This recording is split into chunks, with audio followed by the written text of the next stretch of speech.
Dear students of standard 10, we are going to start trigonometry, and the very first thing I would like to tell you that the topics which are deleted or the dropped from your syllabus are given here. It's given introduction to trigonometry, page number is given. That complementary angles, trigonometric ratio of complementary angle, actually it was done in class 11 also, so there was some overlapping, so CBSE had dropped. Similarly, introduction part, page number this, I am referring to NCERT, the old book. As far as the new book is concerned, all these things are already removed, so you don't have to bother. See, हम लोग जब छोटे थे तो हम लोगों को trigonometry पढ़ाते समय हमारे गुरुजी जो कैसे पढ़ाते थे, कहते थे कि भाई आपको तीन ही रेशियो याद करना है, साइन कॉस टैन। और वो कहते थे क्या, बोलते थे कि पंडित बद्री प्रसाद हर हर बोल। मतलब क्या हुआ, पंडित बद्री प्रसाद हर हर बोल लिखवा देते थे और कहते पहला वाला साइन है, दूसरा वाला कॉस है, थर्ड वाला टेन है। दैट इज साइन थीटा का मान इतना, कॉस थीटा का मान इतना, टेन थीटा का मान। सो that is with like note. So the very first thing कि भाई वाई ट्रिग्नोमेट्री, तो ट्रिग्नोमेट्री का देखिए हमने आपको बताया है इस why it is so important. इन्होंने लिखा है कि most of the technically advanced methods used in engineering and physical sciences are based on trigonometrical concepts. भाई सब मिला के तो यही हो रहा, वो देखना है ना, इंजीनियरिंग और फिजिकल साइंसेस ही तो है, क्योंकि जहां की साइंस और फिजिकल साइंस ये जितनी अधिक डेवलप होगी वहां की टेक्नोलॉजी उतनी अधिक डेवलप होगी, और अगर टेक्नोलॉजी डेवलप होगी तो हमारा स्टैंडर्ड ऑफ लाइफ भी उसी हिसाब से ऊपर उठता चला जाएगा। एक विजडम बॉक्स करके हम बार बार देते रहेंगे आपको, ये वो है जो आपको थोड़ा सा एक्स्ट्रा आपको एफर्ट डालना पड़ेगा या हम कुछ बता देंगे। सो एनसीईआरटी की जो नई किताब आई है उसके पेज नंबर 116 में रीड अबाउट आर्यभट्टा, कि हाँ वो साइन का कंसेप्ट कहां से आया, कोसाइन कंसेप्ट कहां से आया, that is for you. Now straight we will come to the topic trigonometry. आपने ऑलरेडी पढ़ा है कि there are three words, that is trigon and metron. Greek में होता है ट्राई मतलब तीन, गॉन मतलब side and measure, and hence it is trigonometry. लेकिन अगर आप इसको डिफाइन करना चाहेंगे तो हम ये कहेंगे कि trigonometry is the study of relation between sides and angles of A triangle. आपको पता है कि किसी भी ट्रायंगल में क्या होता है, सब मिला के 6 ही तो उसके एलिमेंट होते हैं, 3 साइड और 3 एंगल, तो उनके बीच का जो रिलेशन हम स्टडी करेंगे, so that is known as trigonometry. Now we are going to take trigonometric ratios. अब देखिए रेशियो तो आपने पढ़ाई है, रेशियो क्या होता है, आप लिखते हैं कि साहब 3/4, 2/5 वगैरह वगैरह आप लिखते हैं। Since we are dealing with a triangle, so there are only 3 sides at present. For convenience at present we are taking right angle triangle. Right angle triangle के बारे में जानकारी होगी आपको, आपने पढ़ा होगा। राइट एंगल ट्रायंगल में ये राइट एंगल है, और अगर ये एंगल ए को आप कंसिडर करते हैं तो ये परपेंडिकुलर हो जाएगा, ये बेस होगा और ये हाइपोटेन्यूज हो जाएगा। The side opposite to 90 degree is hypotenuse.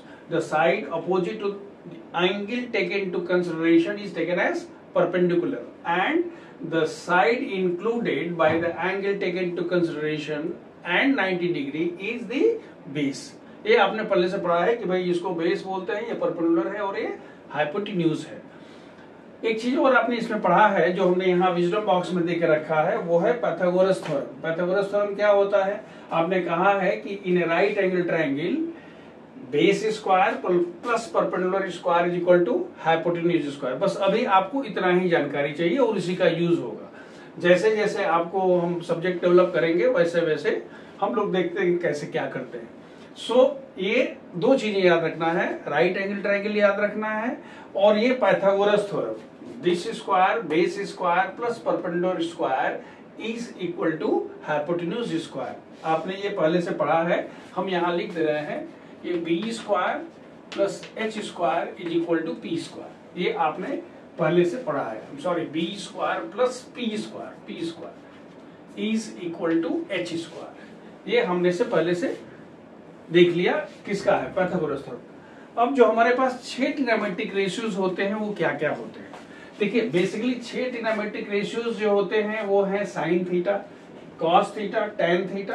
Sine theta basically वो SINE ऑफ एंगल ए है, हमने अपने सुविधा के लिए उसको साइन ए की जगह पर साइन थीटा कह दिया। इसी तरह से जो दूसरा होता है वो कोसाइन है, लेकिन एब्रिविएटेड फॉर्म में, मतलब छोटे फॉर्म में हम क्या लिखते हैं, उसको कॉस लिखते हैं। उसके बाद हम कहते हैं टेंजेंट बोलते हैं, टेंजेंट ऑफ ए यानी टेंजेंट ए, और यहां हम बोलते हैं कि वो टैन थीटा, हमने सुविधा के लिए ले लिया। इसी तरह से कोसेकेंट, सेकेंट एंड कोटेंजेंट, लेकिन सबको शॉर्ट में हम क्या बोलते हैं, sine, cos, tan, cosec, second, cot respectively, ये हम बोलते हैं उनको शॉर्ट में। अब उनकी वैल्यू कैसे हम निकालते हैं, क्या होता है, क्या कंसिडर किया गया है? तो हमने कहा कि देखो साइन थीटा को हम बोलते हैं परपेंडिकुलर बाई हाइपोटेन्यूज, और cos theta is equal to base by hypotenuse, and tan theta is equal to perpendicular by base. जहां तक कोसेक थीटा का सवाल है, ये साइन थीटा का उल्टा होता है, sine cosec theta is equal to 1 by sine theta. तो हमने इसको क्या कर दिया, h बाई पी कर दिया। यहां पर हमने क्या कह दिया, h बाई बी कर दिया, और कॉट थीटा को क्या कर दिया, we have told p by B, मतलब क्या कर दिया, उसको रिवर्स कर दिया। तो ये साइन, कॉस, टैन, और उसका रिवर्स क्या होता है, कोसेक, सेक एंड कॉट। तो अगर वो रिवर्स हमने कर दिया तो एक बात स्पष्ट हो गई कि cosec theta is equal to 1 by sine theta, या sine theta is equal to 1 by cosec theta. तो हमने एक नया चीज निकाल लिया जो खूब यूज होगा, याद रखिएगा, sine theta into cosec theta is equal to 1। दूसरा जो यूज होगा वो होगा cosec theta, cos theta into sec theta is equal to 1, and the third one will be tan theta into cot theta is equal to 1। ये खूब use होगा जहां देखेंगे। अब एक बड़ा हम सामान्य प्रश्न पूछना चाहेंगे कि भाई वो तो ठीक है, लेकिन सर आपने 6 ही ट्रिग्नोमेट्रिक रेशियोज क्यों लिया है? देखिए सब मिला के जो हम रेशियो निकाल रहे हैं वो एक एंगल है, लेकिन हमने क्या किया है, 3 साइड्स को लिया है। 3 साइड्स को ही हम 3 साइड से ही खेल रहे हैं। हमारे पास परपेंडिकुलर है, बेस है, अपने PBH है, हम उसी से खेल रहे हैं। तो अगर 3 साइड में से 2-2 को लेके आप अरेंज करना शुरू कर देंगे तो उसकी वैल्यू कितनी आएगी, आप अरेंज करके देखिएगा। अगर आपने कह दिया कि भाई हमने B और P कह दिया, फिर P और B कह देंगे, अगर B और H कहेंगे तो H एंड, और इस तरह से P और H करेंगे तो H और P हो। सब मिला करके आप इसको 6 तरीके से ही अरेंज कर सकते हैं। आप जब परमुटेशन कॉम्बिनेशन पढ़ेंगे तो वहां आपको परमुटेशन में बताया जाएगा कि if 2 objects are being taken from 3 different objects and they are being arranged, then the total number of arrangement is equal to 3p2। देखिए मैं लिख रहा हूं यहाँ पर, मैं क्या लिख रहा हूं, 3p2। 3 में से 2 को लेके जब अरेंज करते हैं, और यहाँ के लिए सिर्फ इतना ही मान लीजिए कि इसकी वैल्यू होती है 3 into 2, बस इतना समझ लीजिए। और बाकी जब हम उस रिलेशन में पहुंचेंगे, जब परमुटेशन की बात करेंगे तो विस्तृत चर्चा करेंगे। अच्छा आप कह सकते हैं कि सर वो तो ठीक है 3 में से 2 लेना है। अगर हमारे पास हम एक नया ब्रांच स्टार्ट करना चाहते हैं, सर हम ट्रिग्नोमेट्री नहीं, हम क्वाड्रीमेट्री भी हम चाहते हैं कि आप क्रिटिकली सोचिए, हम पेंटामेट्री शुरू करना चाहते हैं, क्वाड्रीमेट्री शुरू कर, अगर आप क्वाड्रीमेट्री शुरू करना चाहते हैं तो क्वाड्रिलेटरल लीजिएगा। तो क्वाड्रिलेटरल में कितने साइड्स होते हैं, 4 होते हैं, वहां रेशियो कितना होगा, 4 में से जब 2 को लीजिएगा तो बहरहाल आप सिर्फ इतना याद रखिए वो क्या होगा, 4p2, और ये फॉर्मूला होता है 4 into 3। कितना क्वाड्रीमेट्रिक रेशियो, एकदम नया शब्द है, कहीं किताब में नहीं दिया है। कितना क्वाड्रीमेट्रिक रेशियो आ जाएगा, 4 into 3, दैट इज कितना हो जाएगा, 12 हो जाएगा। ये कितना हो गया, 6 हो गया। ये परमुटेशन में पढ़ेंगे।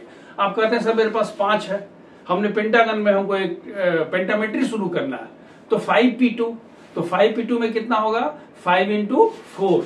याद रखिए अगर आप कहते हैं कि 5p2 है तो क्या लिखेंगे, 5 into 4। अगर 5p3 करना होता तो क्या लिखते, 5 into 4 into 3। जितना नीचे वाला रहता है ऊपर से उतना ही घट जाना है। अभी बहरहाल यहाँ के लिए इतना ही काफी है। तो हमने क्या क्या देख लिया, हमने ये कहा कि हमारे पास सब मिलाकर के 6 ट्रिग्नोमेट्रिक रेशियोज होते हैं। 6 ट्रिग्नोमेट्रिक रेशियो कौन कौन है मैंने आपको बता दिया। इन दोनों में क्या क्या रिलेशन होता है वो हमने बता दिया। हमने ये बताया कि राइट एंगल ट्रायंगल में हम पाइथागोरस थ्योरम को यूज करते हैं, और पाइथागोरस थ्योरम में हमारे पास बेस परपेंडिकुलर हाइपोटेन्यूज में जो रिलेशन होता है वो होता है B square plus P square is equal to H square. क्यों 6 ही ट्रिग्नोमेट्रिक रेशियोज होते हैं वो मैंने आपको बता दिया कि अगर आप 3 ऑब्जेक्ट्स हैं और उसमें से 2-2 को लेके अरेंज करना शुरू कर देंगे तो उस केस में आपके पास टोटल नंबर ऑफ जो अरेंजमेंट होगा वो कितना होगा, 6 होगा। एक बात बहुत ध्यान से आपको जानने की है, हम ट्रिग्नोमेट्री क्यों पढ़ रहे हैं, याद रखिएगा सिर्फ ट्रिग्नोमेट्री यहाँ के लिए नहीं पढ़ रहे हैं, इसका इतना यूज है आप जब कैलकुलस में जाएंगे, डिफरेंशिएशन पढ़ेंगे, इंटीग्रेशन पढ़ेंगे, आप जब फिजिक्स पढ़ेंगे तो जहां जाइएगा वहां, मतलब ऐसा कोई क्वेश्चन पेपर आपको नहीं मिलेगा मैथ्स का स्पेशली क्लास 12 का जिसमें इस 6 ट्रिग्नोमेट्रिक रेशियो में से किसी न किसी से मुलाकात ना हो जाए, वो रहेगा ही रहेगा, किसी न किसी फॉर्म में आएगा ही आएगा। So it's because of its usefulness and applicability, it is very important, and that is why I am trying my best to take up all the basic things. आपका समय जो 2-3 मिनट 4 मिनट लगेगा, आपको कोई भी डिफिकल्टी होती है comment box में लिखिए and we will try to reply whatever questions you have. Now we'll take up some examples and I'll love to take some examples from NCERT, the latest edition. See, the very first question what I am going to take up is exercise 8.1, question number 1. What is the question? Question goes this way, that in triangle ABC, right angle at angle B, AB is 24 centimeter, BC is 7 centimeter.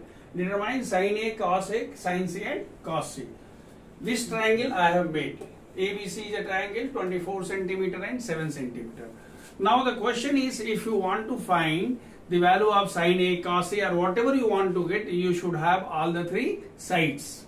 This is a right angle triangle. It's given that angle B is a right angle, that is this is 90 degrees, so naturally AC is the hypotenuse. I have already mentioned that by Pythagoras theorem AC square should be equal to AB square plus BC square. Now let's suppose if you have to find AB square, then you can always say AC square minus BC square. जो खेलना आपको इसी में खेलना है, भाई कहता है AC square equal to AB square plus BC square, कोई पूछता है अगर BC स्क्वायर निकलना होगा तो AB को उधर ले जाओ ना, लेफ्ट में चले जाओ, तो क्या होगा BC square equal to AC square minus, अगर AB स्क्वायर चाहिए तो AC square minus BC square. मतलब ये हुआ कि अगर आपके पास ये फॉर्मूला है पाइथागोरस थ्योरम का, you put the value 24 square 7 square, it becomes 625, AC is equal to under root 625, that is 25। हम आपको सजेस्ट करेंगे कि squares basically most of the numbers के स्क्वायर्स करीब 25-30 तक तो आपको याद रहना चाहिए।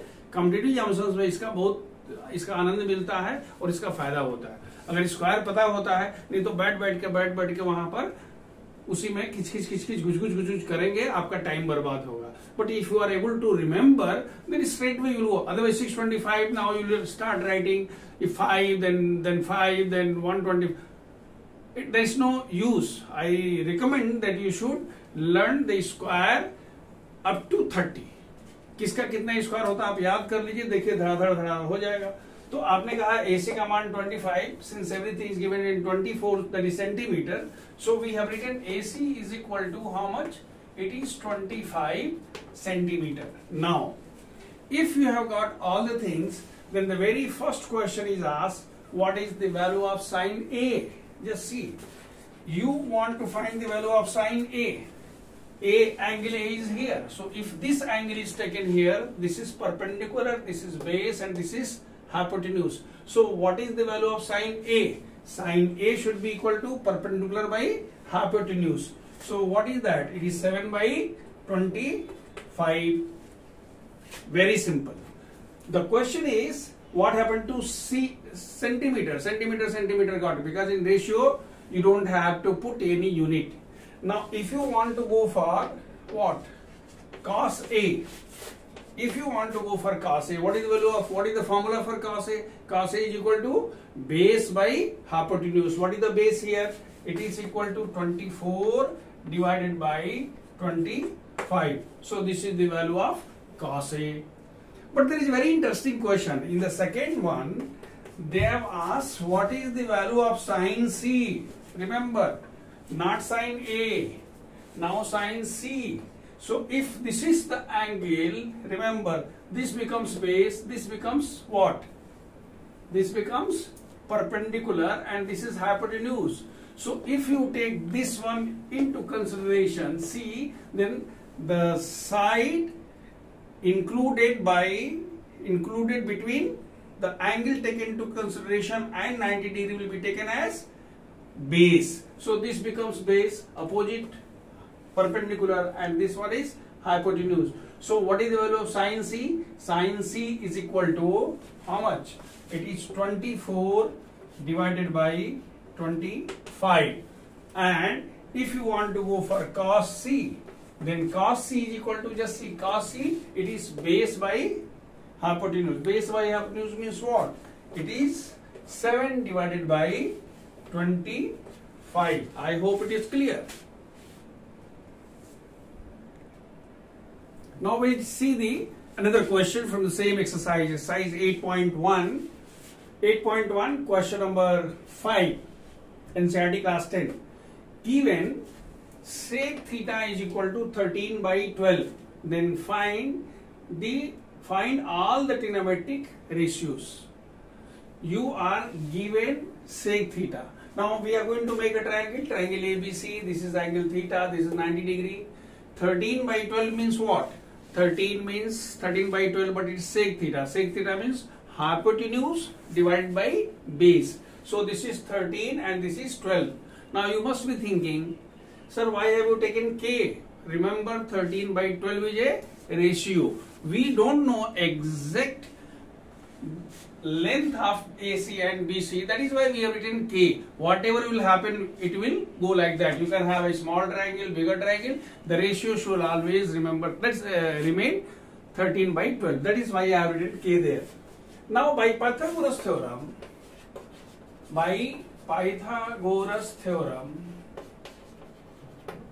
in triangle ABC, just see, in triangle ABC, by Pythagoras theorem, what is the value of AB square? I have told in the previous question. Straightway you can write this is equal to AC square minus BC square, because AB square plus BC square is equal to AC square. So we can always have what? AB square is equal to AC square minus BC square, that is 13K square minus 12K square, that is equal to 169K square minus 144K square, that is equal to 25K square, that is AB square. This implies that AB is equal to under root 25K square, which is equal to 5K.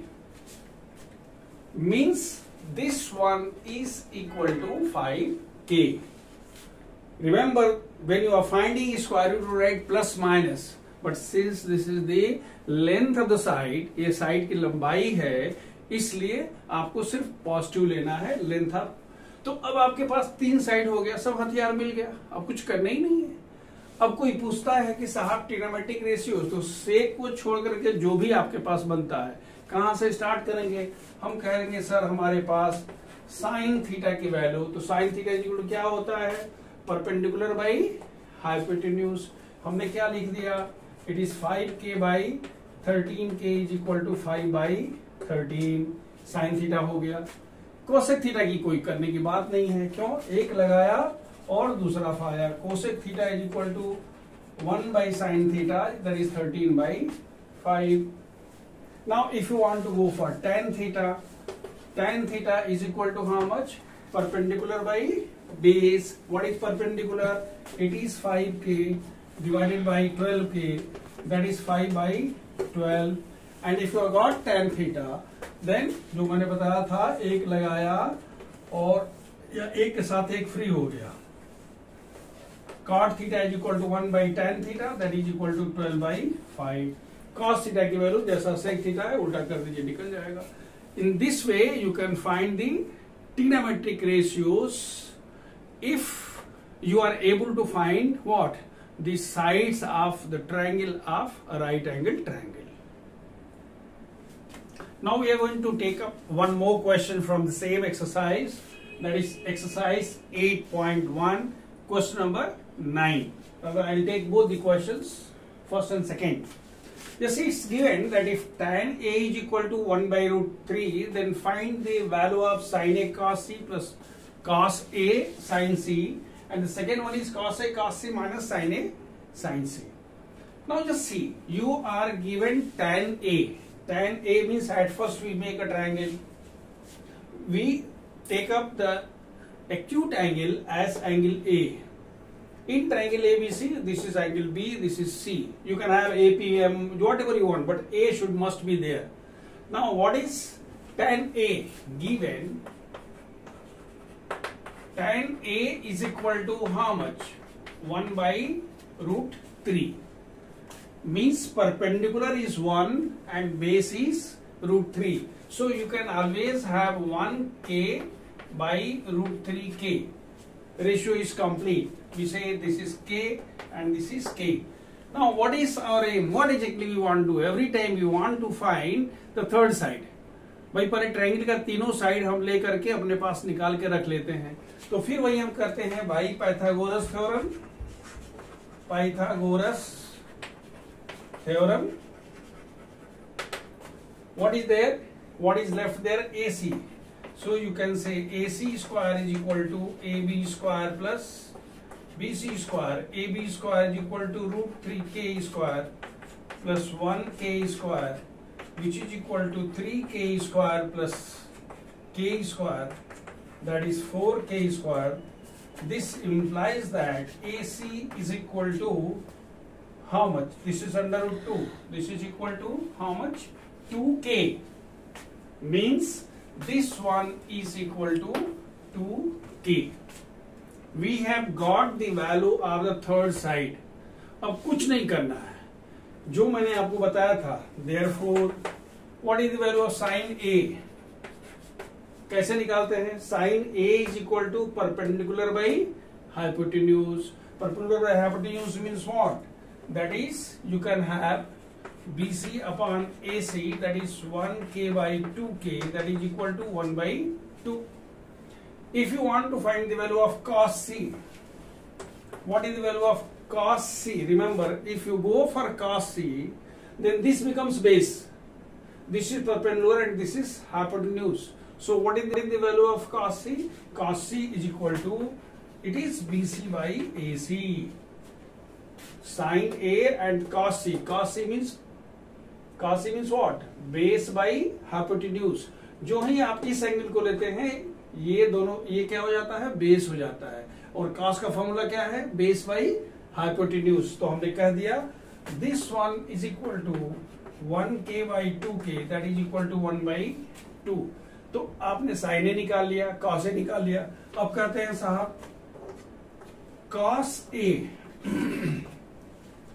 cos ए निकालना है. अब देखिए ना, cos ए निकालने के लिए फिर हम वहीं पर आ गए. cos ए मतलब क्या हुआ? Base by hypotenuse. तो बेस बाई हाइपोटेन्यूज का मान क्या होगा? That is AB by AC, that is root 3k by 2k, that is equal to how much? Root 3 by 2. And the last one is sine C. देखिए घुमा घुमा के आपको वही कर रहा है, कभी ए पर कभी से पर, कभी ए पर कभी, वो स्विंग करा रहा है कि बेटा उधर जाओ, उधर क्रिकेट हो रहा है. तो भाई कहता है पहले cos ए कह दिया, फिर उधर कह रहा है कि अब जरा बताइए तो sin C. sin C मतलब क्या हुआ? This is taken to consideration. जो ये एंगल कंसिडर कर लेंगे, फिर ये बेस हो गया, ये क्या हो गया? ये हाइपोटेन्यूज हो गया, और ये क्या, सॉरी ये क्या है? बेस हो गया, ये परपेंडिकुलर है. ये अगर हम C को लेते हैं, तो अगर हमें sin C चाहिए, तो फिर वही हम कहते हैं perpendicular by hypotenuse. Perpendicular by hypotenuse means what? It is AB by AC, that is root 3k by 2k is equal to root 3 by 2. अब बोलते हैं कि साहब इसकी वैल्यू कितनी हो गई? रख दो, सब कुछ सस्ते सस्ते में निकल गया.